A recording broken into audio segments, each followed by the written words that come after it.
kind of came up with this idea and research topic because while I was in Guinea as a Peace Corps volunteer, I worked with smallholder farmers, and I also had a lot of interaction with women who produce palm oil. It's a global commodity. It's actually one of the most widely traded vegetable oils in the world. Some of these large corporations that are producing palm oil are looking to expand because consumption of palm oil is increasing in the world. And so they're looking in West Africa because it's an indigenous species to the region. They're doing a lot of good things. They're increasing production and increasing exports, but they could also be pushing out smallholders. And so what I wanted to look at was how Cote d'Ivoire specifically could integrate smallholders into the value chain.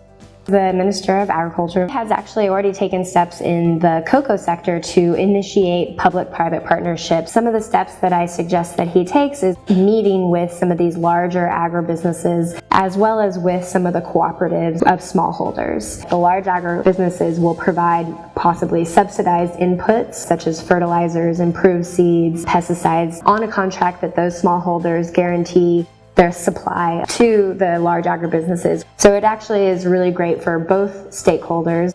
The smallholders can increase their production and have a guaranteed buyer, and then the large agribusinesses can increase their revenue.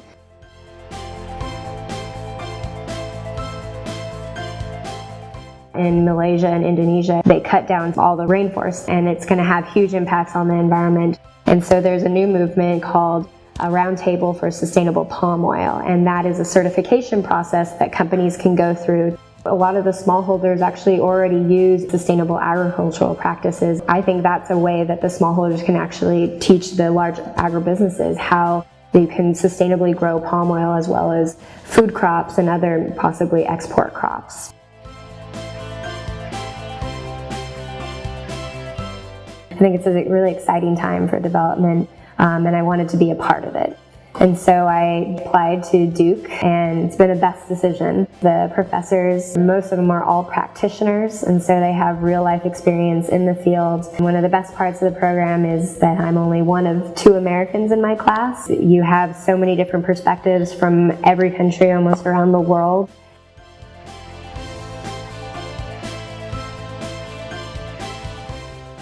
The world at large is looking at food security and where we're going to go as the population increases. So I think it's essential to really incorporate the smallholders into some of these larger value chains, ensuring that they are receiving the benefits that they deserve for their hard work. I think that that's going to be the way forward.